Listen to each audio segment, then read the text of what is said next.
Welcome everybody to a brand new episode of IDTALK4ED Live, the show for the unsung heroes of education.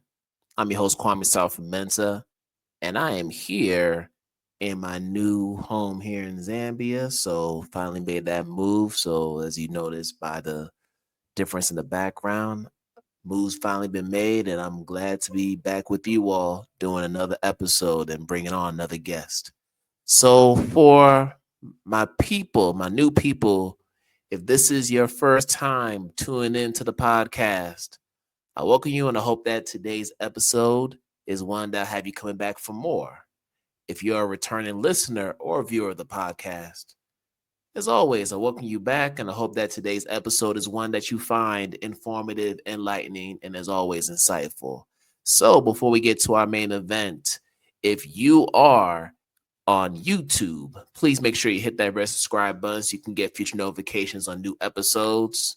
Also, if you're on Apple Podcasts, Spotify, or wherever you listen to your podcast, make sure you subscribe there as well. Also, for those who want to contribute financially to this platform so we can continue to build, make sure you go to the following platforms. So you can go to Cash App with our handle $IDTALK4ED, Venmo using the handle @Kwame SM, PayPal using the URL paypal.me/Kwame SM. And for my day ones who have been rocking with Identity Talk from the beginning, you can become a patron today by subscribing to Patreon. Over there, you will get access to behind the scenes footage as well as some perks as a way to show our appreciation for all the support you've given us. And then finally, to catch new and past episodes of the podcast, you can go to our main website at IDTALK4Educators.com. And then for my people who love to read and need something to add to their 2025 reading list, I have my new book out, Learn to Relearn, Supporting Identity in the Culture-Affirming Classroom. And this is the time for people to tap in, given everything that's happening sociopolitically within our country and beyond. We need this book more than ever. So for those who have already purchased copies of the book, I thank you for the support. Every single review, every single purchase, every single share on social media makes a huge difference, and I appreciate you. And if you haven't had a chance to review the book, if you've already read it, please make sure you go on Goodreads or Amazon to leave a review so people can go ahead and know more about how great this book is and how important it is right now.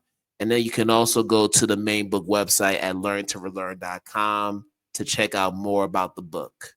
All right, y'all. So since our last episode, so much has happened in the United States and in our world. We know that Donald Trump is back in the White House for another 4 years. We know that there's been a lot of rollbacks of DEI policies, not just at the federal level, but it's going to trickle down to the state level. There's been a lot going on, and it's easy to be discouraged about what's happening. But doing this podcast always serves as a reminder that there are people in this world who are all about this work, who believe in the work of identity and making sure that we're centering humanity over everything, especially with our educators. And today's guest is somebody who is all about that when it comes to our Black educators, when it comes to the importance of healing our Black educators who have been harmed within the education sector. This is the work that she is passionate about. And I'm glad to finally get on the podcast so we can learn more about her journey and what brought her to this work that we call education. So without further ado, I want to bring on Dr. Lyons to the podcast to chat with us about how she got to where she is today. So let's bring her on. Hello. Hey, how's it going? It's going. Like I mentioned, we're here. Yes, it's going. We're still Yeah, here. We're still here. That's exactly right. That's right. How about you? Yeah, I'm good. I can't complain. Obviously, I could, but I mean, like you said, we're showing up, we're pushing, we're resting, we're taking care of ourselves, we're taking care of community. Community is taking care of us, and that's all we can ask for right now. Yes, for sure. So let's get right in because there's a lot to share, a lot to discuss. I know you're from the D. What up, though? What up, Detroit in the though? building. Yes. Uh, Currently in Denver, Colorado. So we'll talk about how we made that transition there. But let's Mm-hmm. talk about your early upbringing and let people know what that was like and walk us through how you came to get into this field called education. Yeah, I love this question, and I ask it on my show, as you know, because you've been on, you've been on my Yes, show. sure. Of Yeah. course. So I know a lot of folks say I'm from family educators or things like that, and I was not. I actually was told by my father that I needed to go into engineering. After high school, he said, Black women, there are not enough Black women engineers, and you need to be an engineer. And wanting so badly to please my father, I was like, okay, cool. And I went to a university, Michigan Tech University, which is in the Upper Peninsula of Michigan, 8 hours from Detroit. You can only imagine they had Canadian accents. That's just like how far north we were. Mm, And I was there for 2 years in chemical engineering, which when you tell people chemical engineering, you get that reaction like, oh wow, right? That ego gets like boost of like, oh, you must be so smart. But ended up getting kicked out of school for my grades, like academic probation. I was on academic probation because I was not prepared for college. And I always talk about this that I went to Cass Technical High School, which was supposed to be a gifted and talented high school in Detroit. But what I found when I got to college was that I was not getting the education that I deserved as a student in Detroit mm, public schools and was woefully unprepared for school. Right. So I came home from college and thinking like I have to go to college. Maybe it's not engineering, but I have to go somewhere. And I ended up going to a community college, Henry Ford Community College, which is now just Henry Ford College. And I picked that college specifically because I had no car. And the bus stop that was near my house took you directly in front of the school. Right. And I was like, okay, I'm going to school. I fill out the forms by myself. I did that. Did not tell my dad that I was kicked out. I just like, oh, I'm taking a break. And I don't know yeah. what was going. I know he thought like, okay, yeah, right. Went to because I didn't live with my father, I lived with my mother at the time and my grandmother, and was in community college, and I got a student teaching. What's the it's like the job that you can get from the university with Oh, your work financial study? aid. Thank you. I got work study. My placement was in the preschool at the community college. And so I was working with like 2, 3 to 5 year olds, ECE Mm, in the child care center while the parents went to school. And I was working with the kids, and someone said to me, her name is Jennifer. She's like, I think that you should become an educator. Like you should be a teacher. You're so good at this. And at the time when I applied for community college, I went into business. I was okay. thinking, okay, I don't know, but I guess that'll work. And when I went home, I prayed. I'm like, oh God, please, like, is this for me? Just let me know. The next day, I changed all my classes over, which again, that was my first semester. And that was it. That's how I got into education and have loved it. Went from community college or Henry Ford Community. The next bus stop was the University of Michigan's Dearborn campus. So I Mm, picked that school because I could catch the bus and finished up with my bachelor's degree in elementary education. And that was it. wow, Hmm. wow. And then you go through that, you eventually get your master's and you decide I'm gonna go ahead and do a doctorate. So like you just Yeah. kept on going. Yeah. Um so just tell me like when you went through all of your schooling, what was it about it that kept you going? Because most people would just stop at either the bachelor's or the master's level, but you're like, nah, I gotta keep this thing going. So talk to me a little bit about the motivation to continue your studies well into your doctoral program. Yeah. So that's a good question. And it really ties into like why I left education but I'll just kind of stick here since we'll probably talk about that later. Yeah. In my 12th year of education, I was teaching at a school in a district out here, and I live in Denver now. I'm no longer in Detroit. I moved here to teach, to find work, and I was in my 12th year of teaching, 11th or 12th year, and was decided I want to get my doctorate because I just love to learn, and I'm a very curious person, and ended up applying for CU Denver and their Leadership for Educational Equity program and loved it. Went back and researched the ways that Black educators experience racial battle fatigue and how it impacts our families, which was me search at the time based on my own experience in education. Mm-hmm. When I first applied for the doctoral program, I was interested in youth participatory action research and the ways that youth advocate for self and community, based on some events that happened at my school with me being a teacher. But after leaving education at the same time as my doctoral program was starting, that was the decision. But yeah, I've always loved to learn. And I was kicked out of college. I told you my bachelor's degree, but also my master's degree, right? It was like, yeah. And I just like, no, I'm not, like, this is what I want. And it's interesting because people will see the degrees and they're like, you must be smart. And maybe, but I know for sure that I'm persistent, right? Like if I want something and I know it's in alignment with what I'm supposed to have, I'm going to get it.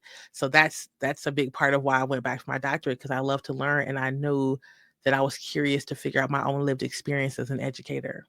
So I want to actually go back to your childhood because before you Yeah. were Dr. Asia, Yeah. you were just Asia Lyons growing Yeah. up in the D.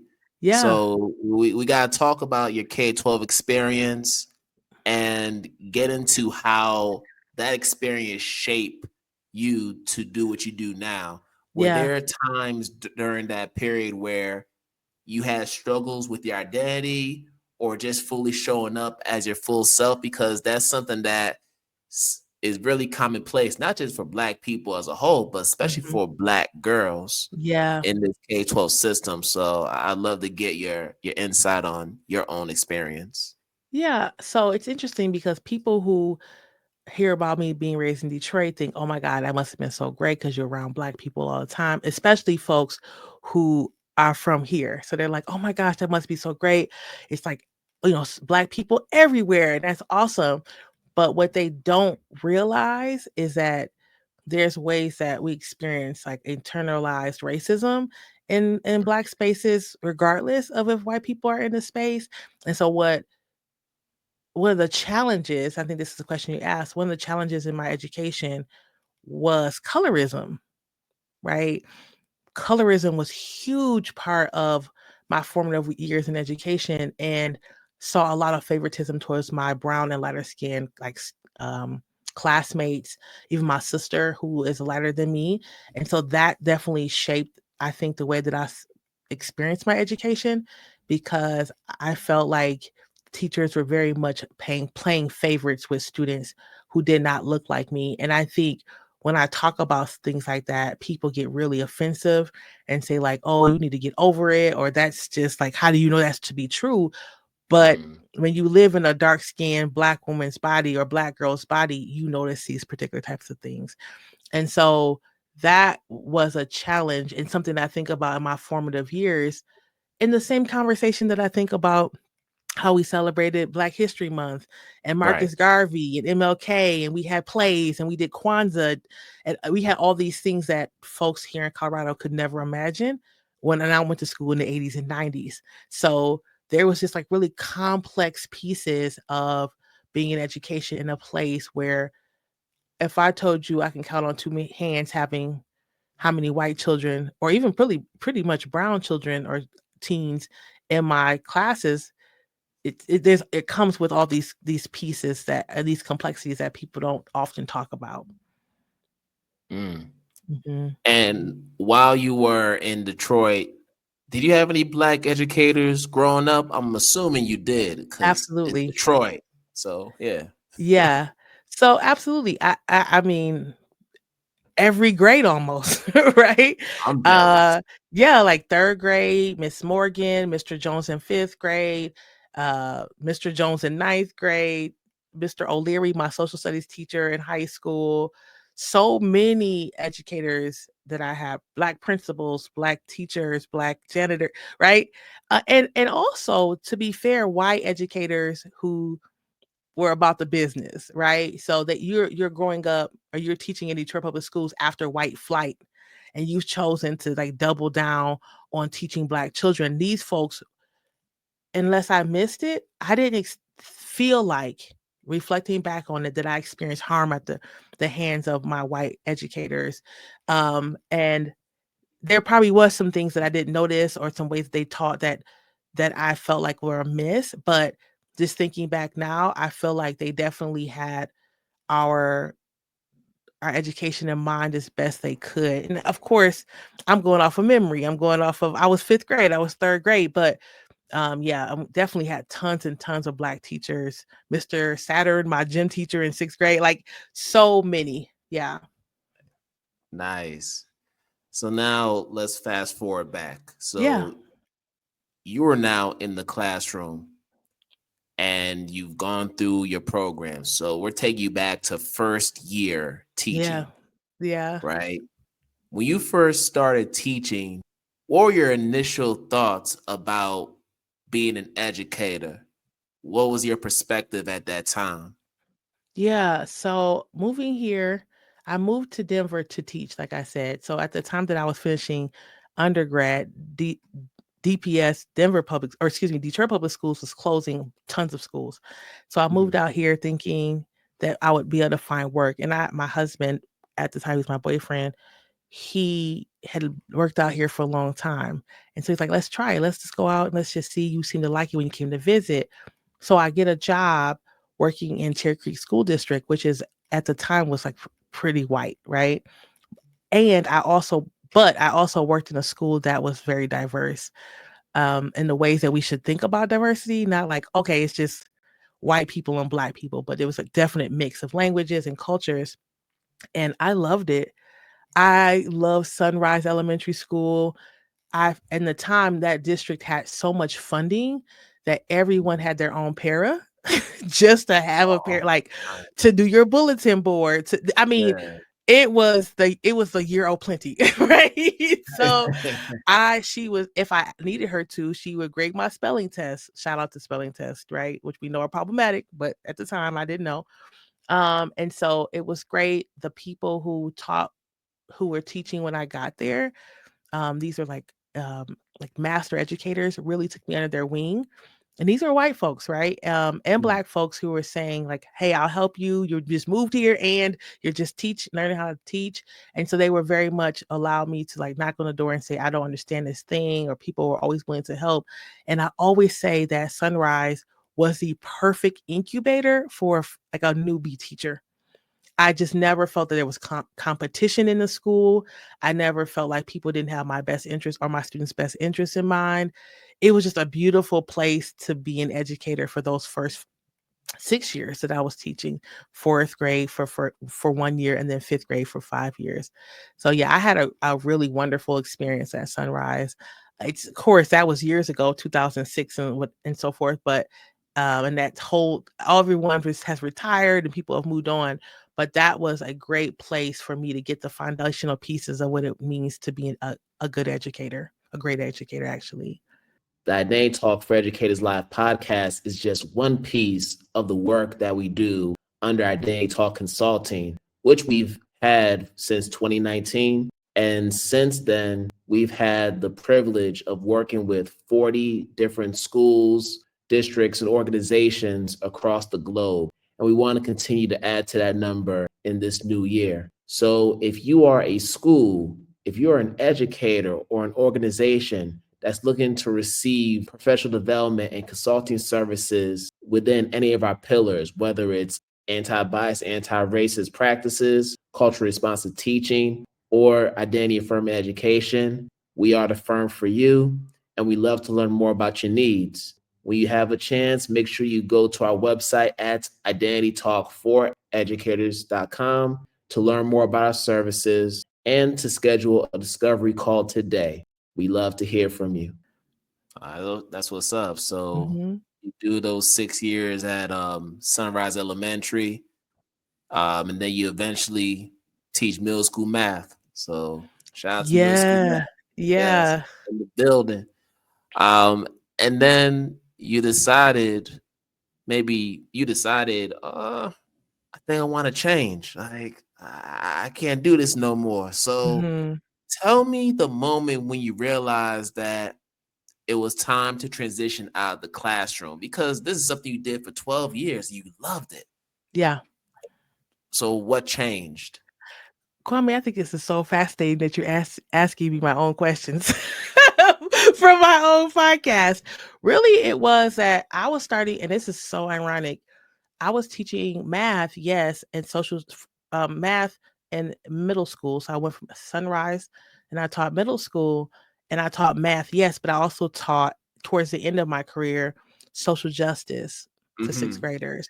And Okay. this was like right after Trump, like Trump was running and then he was elected, right? And so what at first was really good and the kids loved it and the community was for it, when Trump was elected, I saw the tide change, right? Mm. And um I started to see that really at back to school night, because I was a classroom where I had my protest posters and this is the works, right? And you could see the parents, these white parents kind of looking around, and I thought to myself, it's going to be a long year. This is going to be a very long year. And I was right. I had a guest come to speak to my class to talk about like her journey into activism. She was my second guest. I had a guy come in and talk about his journey in activism and what it means as an indigenous person to like show up in these ways. She comes in, she talks about like loving your Muslim neighbor, taking care of, your community, all these things. And the first email comes from the parent, then another and another. And then they started to pull their kids out of my classes, right? And eventually I had something like 15 students whose parents had pulled them from one of my social justice classes and had them just sitting in the counselor's office, right? Instead of coming to class, because they didn't want their kids learning about social justice topics that the students had voted on. Because I was very careful not to say like we must learn these things, but like what is it that you want to know based on what you see in the news and what your community is talking about, and I will support that work.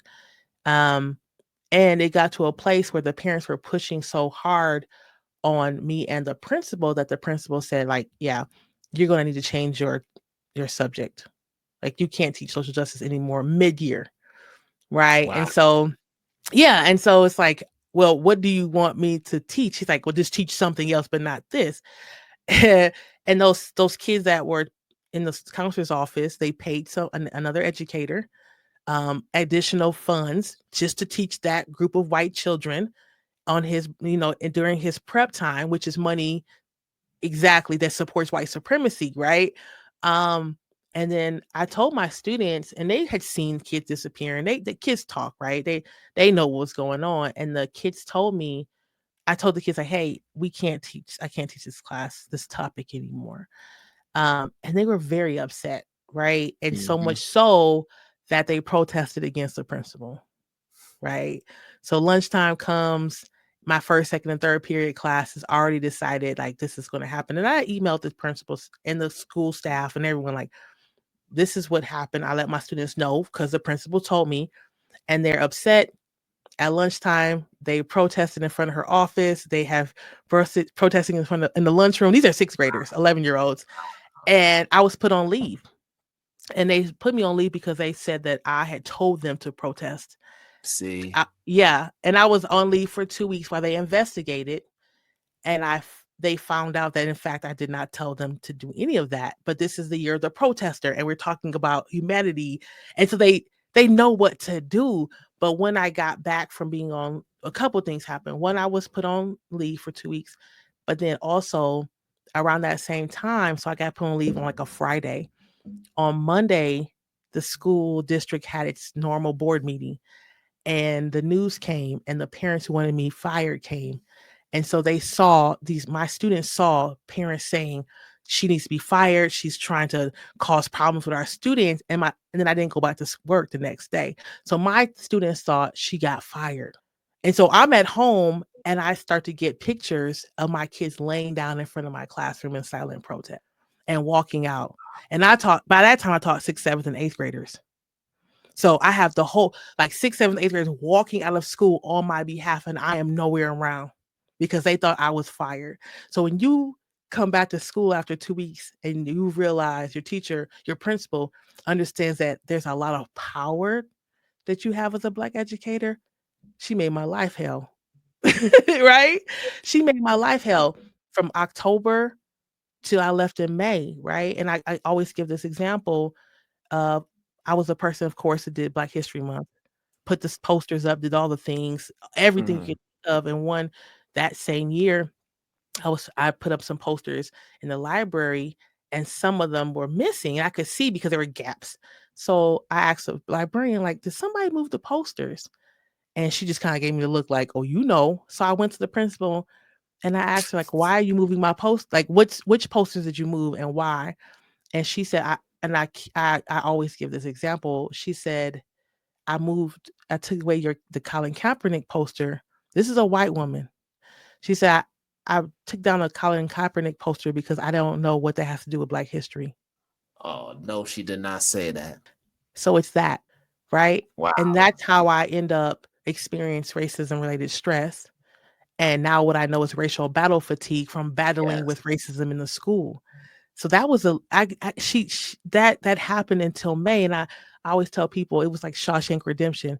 I took a lamp home, took my books home slowly but surely. And that last day, I threw my ID out, and I never walked.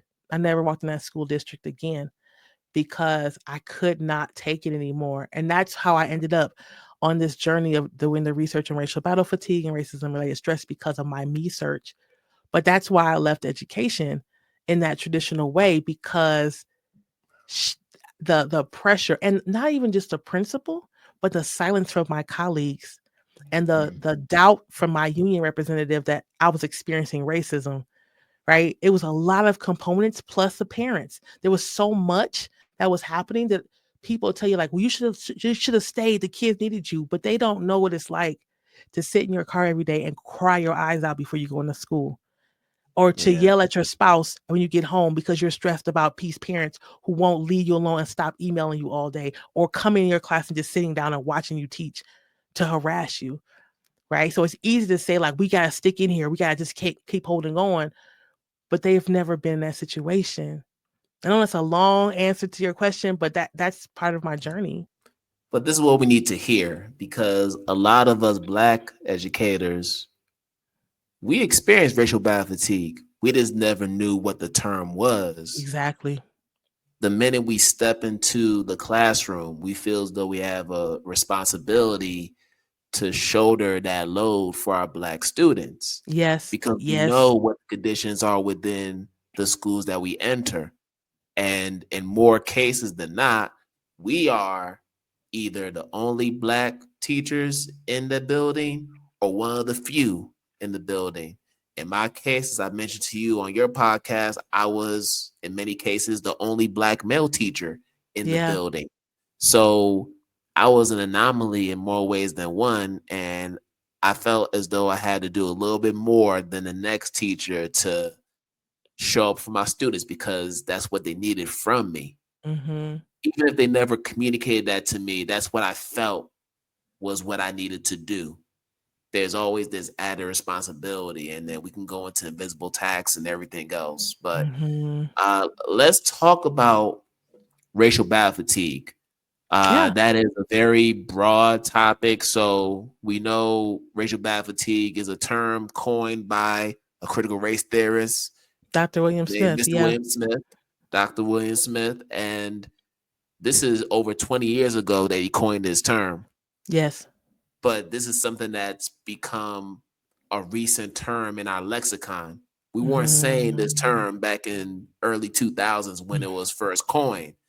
So when you think about the the pandemic of racism that is pervading not just the United States, but just our entire global society. Yeah. Uh, just give us a picture of not just that, but as educators, Black educators, what are some other recurring themes that you've noticed in your research Mhm. on racial bad fatigue as it pertains to Black educators? Yeah. So, first thing, racial battle fatigue, I want to define that. Yes, Racial battle please. fatigue is not racism. Racial battle fatigue is our body's response to racism. It's the time lost coping with racism, right? So I talked about the crying in the car, hypervigilance, hives, palpitations, inability to sleep, overwork, silence. Like all of these things are racial battle fatigue. It's the fatigue of fighting, of battling, right? Mm-hmm. So I need people to understand that teaching, being in education is hard, full stop. That's right. But when you add on that thick layer of racism, it's even harder, right? And so I think that's really important for people to understand is like racial battle fatigue is real. The psychological, the emotional, behavioral, the physiological, all of that is we are impacted by it, right? And so my research, and I'll talk about the research that I did for my doctorate, but I'll also talk about the research really of the podcast too. In my research for my doctorate, I interview teachers and their families because we Mm-hmm. know, well, I'll just kind of go into it. So what I found in the themes for talking to the teachers and their families is that a lot of folks don't know that racial battle fatigue is a thing. And they also talked about a lot of them that the spillover is happening and the spillover of racial battle fatigue and racism is happening, and they're texting their family about what's happening and they're calling their community.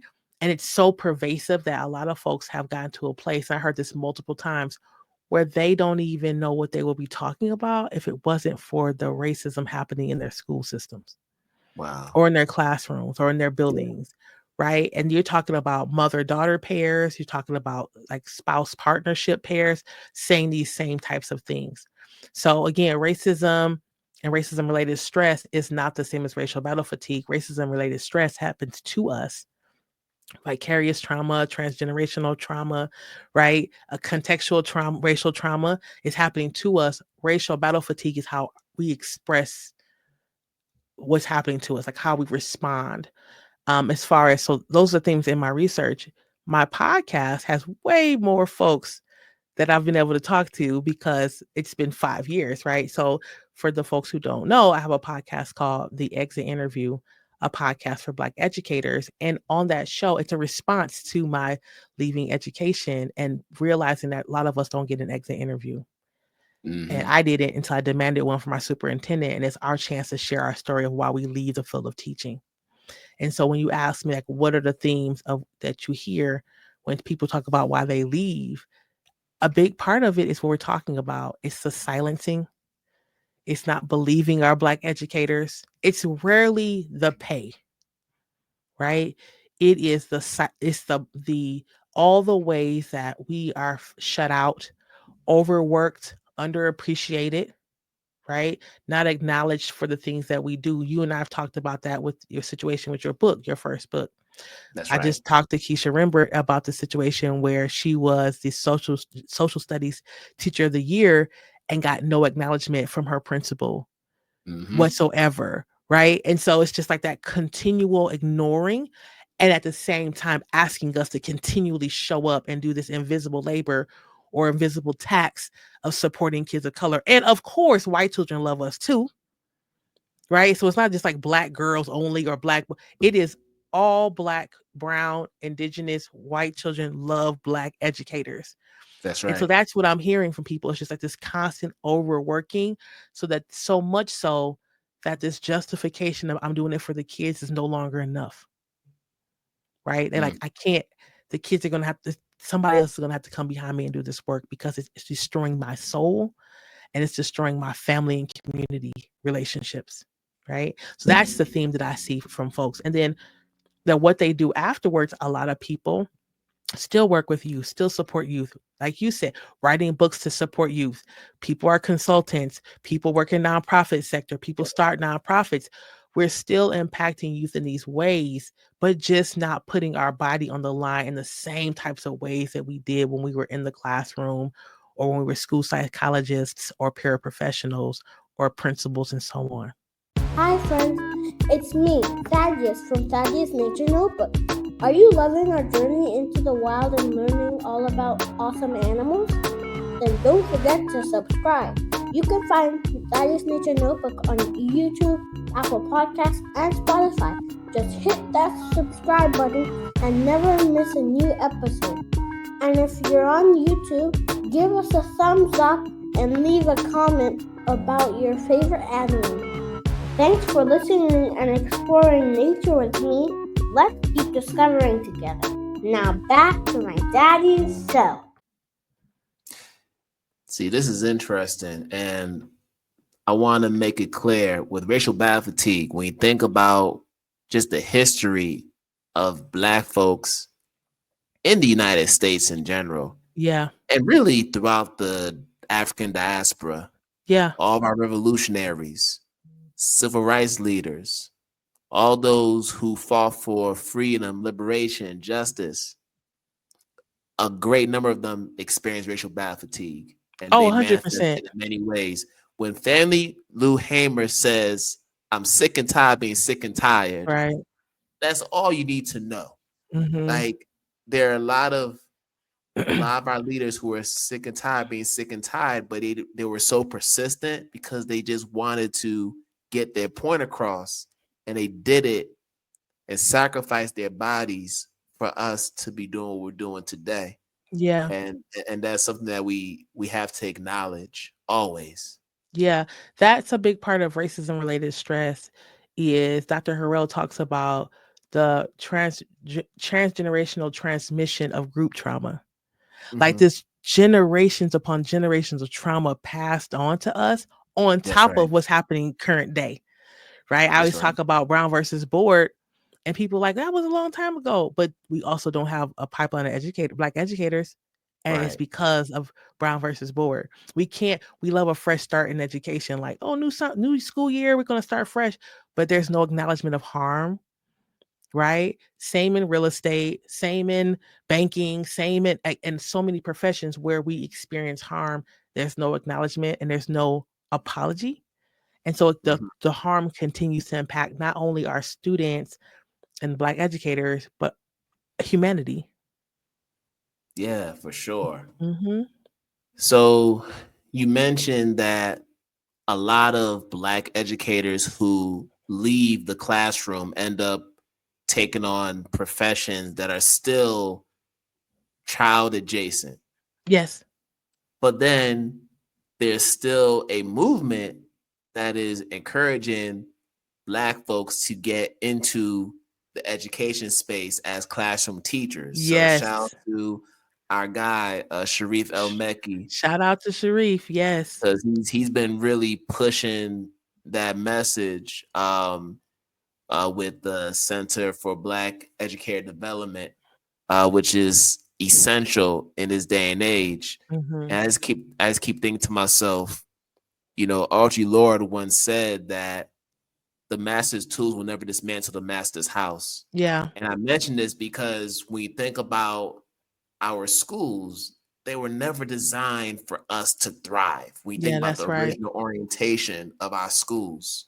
So for those Black teachers who are coming down the pipeline who are aware of this and decide they still want to do it anyway, my question for you is, what advice would you give to them so that they can have long-term sustainability and not succumb to the same racial battle fatigue that you experience in your time in the classroom? Yeah, so this is a really great question. And so a part of the podcast is that we ask healers and counselors and therapists to come onto the show, and we ask them specifically, what can Black educators do to be well, right? To combat racial battle fatigue. And so Yes. I'm going to give you a couple responses that I've received when I ask people who do the work of healing and wellness what they said, right? The first thing, I'll start with Dr. William Smith, who was on the show. And I asked him, and he talks about making sure that your home is a place of respite, of having things in your home that represent like Black love and just like joy, right? In the diaspora, he talks about picking your battles, and a lot of people don't want to pick our battles. We want every time we see something, we're like right on it. But this is what Dr. Smith says, and this is his work at the Huntsman Institute, as he runs an entire institute on mental health and wellness. He talked about making sure we eat our fruits and vegetables and taking care of our body. He talked about grounding, right? Making sure we're out in nature. And he also talked about leaving spaces of education spaces, traditional, to be in space where Black excellence is espoused. Like, what does it mean to be at schools where it's about like Black healing and Black love and community, right? Which Sharif El-Meki, listen to his podcast episode with the Integrated Schools podcast. He went to a school like that as a child, right? So, like, how do we? That was Dr. Smith would say. We also had on the show this particular season Dr. Sean Jenwright, and he wrote the 4 pivots. And I asked him the same question, and he talked about having a micro diet of wellness where we take small minutes here and there all day long to be well, right? Slowly chewing our food, enjoying a television show, walking slowly, drinking water, right? And it's not this huge, like take off 10 days from work, take your PTO and go on vacation. And sure, that's great. But also the micro diet of wellness. And he, in that particular episode, talked about that Black women in education are doing too much. Because I asked him, what do you do? What do you say to people when they say you got to be in it for the kids? That you have to pick the kids over your own wellness. And he said Black women are always overdoing everything, always over supporting others and not ourselves.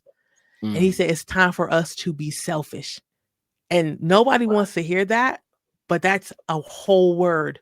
You want to combat racial battle fatigue in your body and prevent it from spilling over and crossing over into your family, you have to be selfish. You have to be selfish. Yeah, for sure. Yeah. For sure. Yeah. And then I'll say the last one.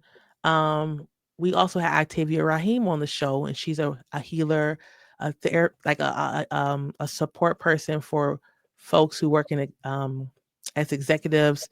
And she talks a lot about the body and healing the body. And she has a book out that we use in our Black Educator wellness work that I do here in Denver called Gather. And I asked her, like, what does it mean to be well? And what do you do? And it is about the rest. It's not grinding forward or pushing ahead. It's like resting, right? And enjoying the rest and being still, right? So there's all kinds of things that we can do. And also racism is pervasive and it will not end. So there's no way to like totally shield ourselves, because even if we had figured all those things out, we still go to the grocery store and experience racism related stress. We still go into our places of worship and experience racism related stress. We go to pick our kids up from school and experience racial battle fatigue. So it is not so much of eliminating it, but being able to recognize it and then put in systems in place to protect ourselves and our family and our community from experiencing so much of it, if that makes sense. But the point you made about Black women doing too much is so true. And I can attest to that from personal experience. A few months ago, my wife requested that she goes on a solo trip to Bali so she can get herself recentered and figure out what she wants to do with her life. Because so often when you are a Black woman, especially if you're a mother, if you're a career woman, if you're a leader in a corporation or organization, you're wearing so many hats and you feel as though you have to be excellent in each of those hats, which contributes to the fatigue. Yes. That accumulates. So for her to be able to have that space to slow down and to see nature and be with nature and to not have to think about creating schedules for our sons and making sure that this paperwork gets done or we make this trip to the grocery store. that was so liberating for her. Yeah. So liberating.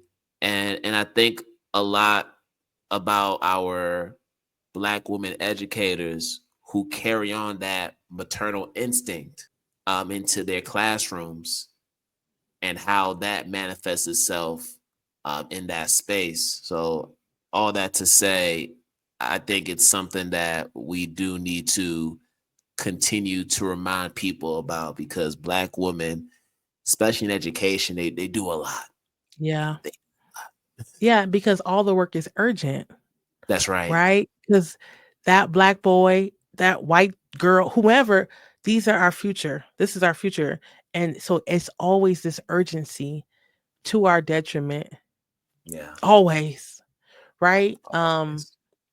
And so yeah, as a first year teacher or a teacher who's just starting out on, and I don't even want to just say teacher, I say educator, school psychologist, paraprofessional, like everyone, we have to be able to educate ourselves, be able to name our experience, be able to put in strategies to help us cope with racism related stress, and continually tweak that and have a rest plan, which is Mhm. really important to have, and be revisiting that rest plan. And I want to say this one last thing about that, breaking this generational need to overwork, right? I talk about this a lot, that for my daughter, we in my household, my husband and I have decided that she can have wellness days, right? When she doesn't want to go to school, it's like, I don't want to go today. Can I just take a wellness day? And it's not like, well, it's almost Friday, so just keep sticking to it. Or you were just off for MLK. So it's like, Yeah. fine, Zoe, go lay down, go play Minecraft, and not go, well, since you're home, wash the baseboards. Well, since you're home, then you can't. It's just like, have rest, because that's how I'm teaching the next generation what it means to be well and to Mm, advocate for self when I'm long gone. And we have to do that. We have to take care of self and then think about the generation after us. Right. yeah. No, that's dope that you have wellness days for your daughter. That's dope. Yeah, I think that's something we need to normalize more in our families. absolutely. Yeah. Now, when you do the wellness days, are you mindful about spacing them out, or Yeah, like that's a how good do you all go question. about doing that? Well, so Zoe has been doing this for a long time. And so she takes what she needs, That's right. right? I don't, she has never asked us like 4 days in a row. We've never had that situation where we've had to say like, you already had 2 days off, whatever. She's just, when she feels like she needs it, she takes it, and then she goes on about her days, and then she comes. Now if we get to a situation where we see her needing these multiple, we're now talking about, there's a systems issue, there's something else we need to be investigating, because that takes away, or that is a shift from her norm, right? Hmm. Of just like like a preteen who just needs like an extra 45 hours of sleep, right? But I think a lot of people are afraid of the control, like that my kid's gonna take advantage of that. My kid's gonna start over asking, but we don't even give them an opportunity to ask. We don't even put that out to them because we're afraid they're going to take advantage. And that speaks to our own trauma and our own issues that we need to deal with and figure out, Yeah. and not put that on our kids. That's unfair to them. No, you're right. You're right. Yeah. I was thinking more about the truancy laws in different school Sure. districts, Sure. because you take off a certain number of days. It doesn't matter why that is the case. It could Yeah. be excused absences, Yeah. unexcused, doesn't really matter.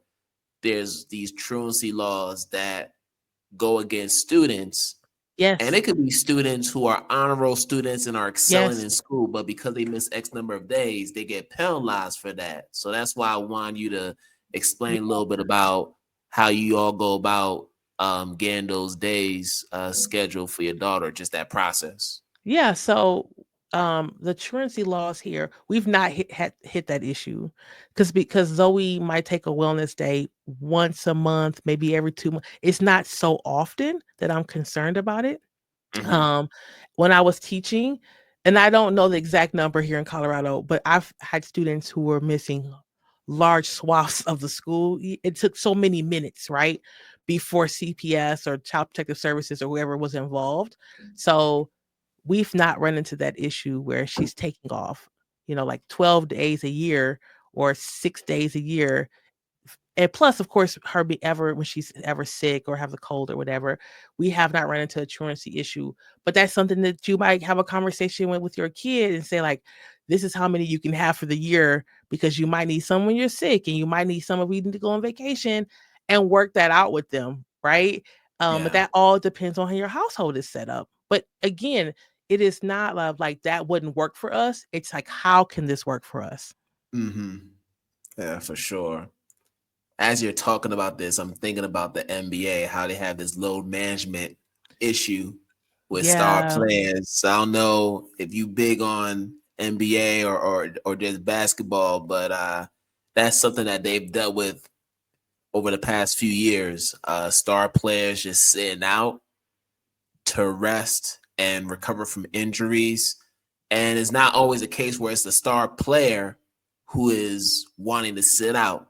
More times than not, it's the trainer for the franchise who is saying, no, you need to sit down and rest for this game because you're not where you need to be with your recovery. Yeah. Which is analogous to what you're saying. You're the parent and you recognize that your child needs the day off. You're like, nah, all right, baby, go ahead, play your Minecraft. Yeah. Take a nap, do what you need to do, and then we'll get at it. But I think you're able to do that because you know what kind of student and learner your daughter is. Yes. She's somebody who does what she needs to do in school. She handles her business. Yes. So you can trust her to make that decision, which is then give her the agency to say, you know what? I'm going to still take care of my business when I get to school. I just need to get this time off. Just like if as adults, we need time off from our jobs because we may have bosses that get on our nerves. But when we get back, we gonna handle what we need to handle. Exactly. Yeah, exactly. And again, this is what we do to disrupt, right? So that I don't, like, again, Zoe, when she's working or working for herself or whatever, she's not saying, I have to grind this out. I have to keep showing up no matter what. And I don't want them to think that Black women are blah, blah. How do we talk to them? How do we talk to our children about these things when they're 18 and 19 and 20, when they saw us every day showing up in these harmful ways for ourselves all the way growing up? And as a person who's a product of Detroit, which is the Motor City, which is a grind culture city to the core. Yes. Me giving this opportunity to my daughter or sharing this with her is so against what I was raised to do, right? But it's necessary. Very much so. Yeah. So as we wrap up, I want to ask you this question because here we want to be solution oriented.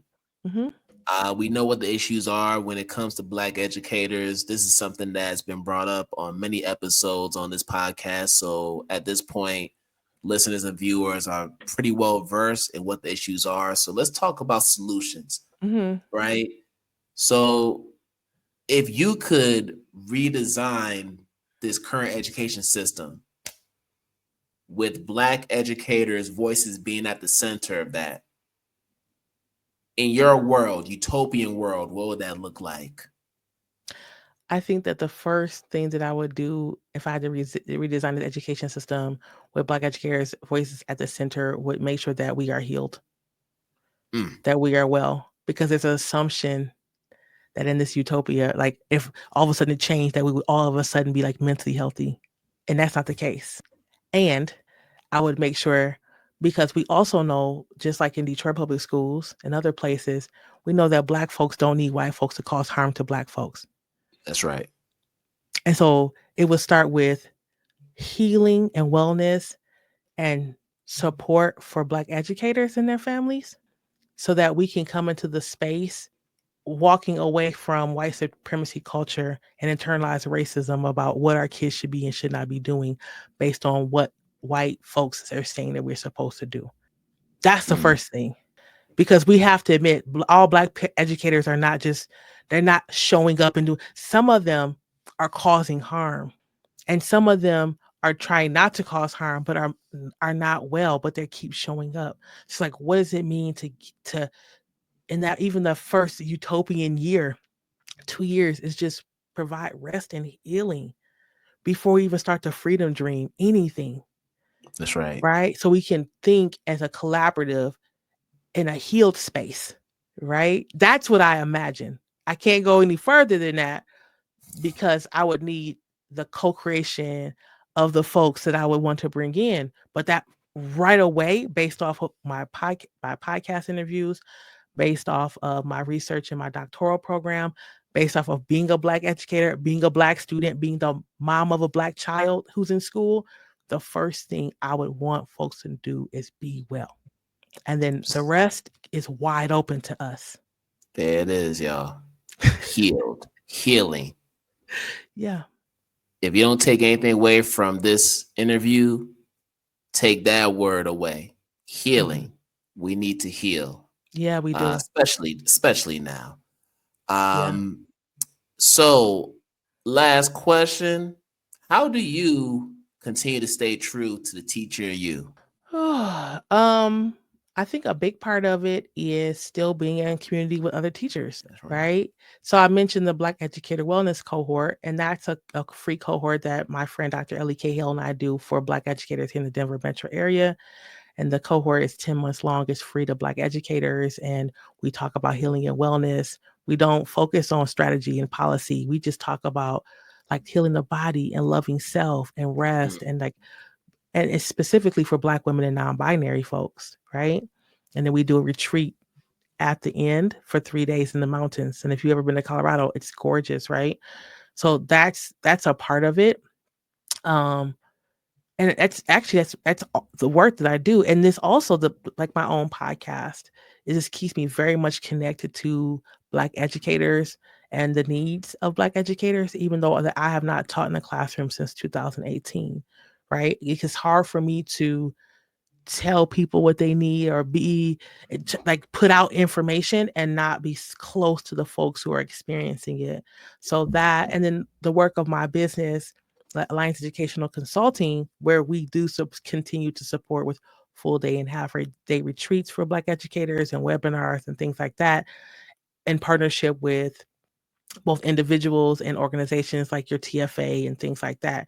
So that's how I kind of stay connected. And of course, like my love for learning and meeting educators and meeting people and asking questions and being in my daughter's school and being a part of advisory boards and all kinds of other things. Amazing. Yeah. Yeah, but Asia, thank you so much for coming on. Of course. Always good to connect with you and chat. Please let people know how to connect with you on social media. This is a chance to talk about Exit Interview. If you're not subscribing to Exit Interview, make sure y'all do that. Yeah, so floor is yours. Yeah. So first thing, I live on LinkedIn. Kwame knows that because he's also there all the time. But you Yes, can I find am. me. Yes, you can find me, Dr. Asia Lyons on LinkedIn. I post quite often. I have a newsletter where we provide resources for folks around racism-related stress, racial battle fatigue, healing, racial gaslighting, like loving self. So please feel free to like connect with me over there. You can also find me. My email address is Asia at lyonseducationalconsulting.com, Lyons with a Y. On Instagram, I'm at hello Dr. Asia. So post on there often. I go to conferences, so you can find me at different conferences. I'll be at South by Southwest EDU this year, doing my podcast live. So if you're going to South by Southwest EDU and you're around March 5th between 11:30 and 12:30, please check us out. I'll be interviewing Joy Lizo Osborne as she talks about her exit interview story there. But yeah, just reach out, connect. Try to be as responsive as possible to folks. But yeah, the exit interview, a podcast for Black educators. We are on Spotify, Apple Podcasts. We're on YouTube. So be sure to subscribe there as well. All right, y'all. So y'all heard it from her. Make sure y'all support. It's an incredible podcast. I've been on it, as she mentioned, and there are many other people who you need to listen to on that podcast. And that's all I have for you all today. So thank you all so much for tuning in to another episode of Identity Talk Educators Live. And on behalf of Dr. Asia Lyons, I'm wishing you all good morning, good afternoon, good night, wherever you are in the world. And we're going to do this again another time. Peace out, everybody. Peace.